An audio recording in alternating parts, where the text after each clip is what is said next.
The Business Show is back on Marlow FM every Thursday 2 till 3 p.m. Mark Harris and Lawrence Wood host on alternate weeks, offering insights and practical advice for business leaders. Mark will focus on deconstructing the business news, whilst Lawrence will deliver in-depth interviews, though all their guests will be sharing opinions, knowledge and expertise gleaned from a wealth of experience. If you're on social media, then follow us using the hashtag TBSMarlowFM. Hello, yes, this is the Business Show on Marlow FM. My name's Lawrence Wood, and this week it is my turn to interview a truly fantastic guest. I've got Alexander Shayler from the College Green Group. Alex, how are you doing? Hello, Lawrence. Thank you for having me. It's a real pleasure to have you on, my friend. And I know today you're going to be speaking to us about a whole bunch of things. And particularly later on, you're going to talk to us about single-issue social campaigns in your guest expertise slot. And in your 60-second pitch, I'm assuming you're going to talk to us about the College Green Group, where you're a senior consultant, and their work supporting organisations and individuals with campaigns and communications consultancy across all three sectors. Is that right? Correct. Brilliant. But before we go too much further, I also happen to know you are the chairman of the British Monarchists Society.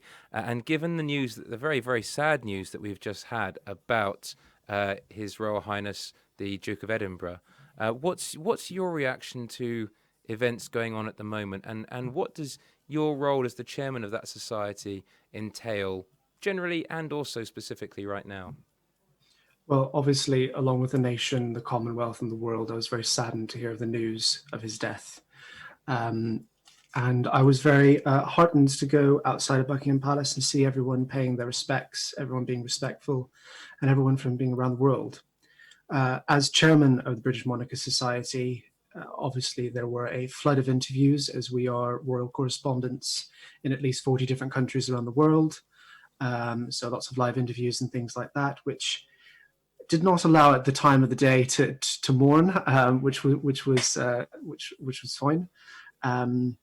But I managed that, and I managed our various other aspects, from magazines, children's books, education programs, and going through Parliament to teach children the next generations.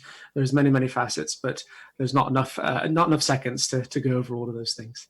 Wow. I mean, that sounds like it's a full-time second job. How do you manage that around your day job? Very little sleep. Very little sleep. I do understand that. And is that something that how did you get into that? Was that sort of an application process, or did you...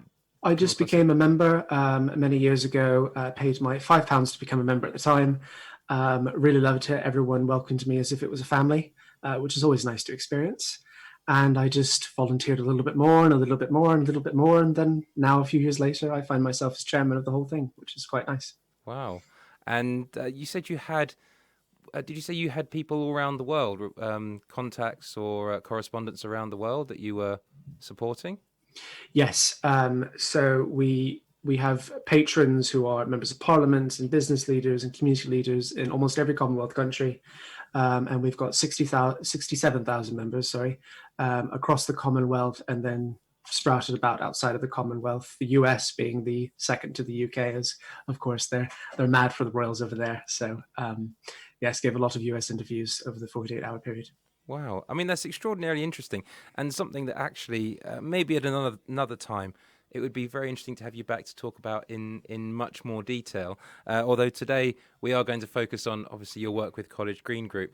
Now, before we kick off with our first piece of music, I would just like to say to listeners, Alex and I prepped for this interview, and we chose the pieces of music before we had the news about Prince Philip. And so we have actually chosen a selection of Queen songs for today on the basis that Alex is the chairman of the British Monarchist Society. And we have decided to keep those in because Queen was an absolutely legendary band with some of the world's most amazing music. But I do hope you enjoy this first track, which is One Vision by Queen.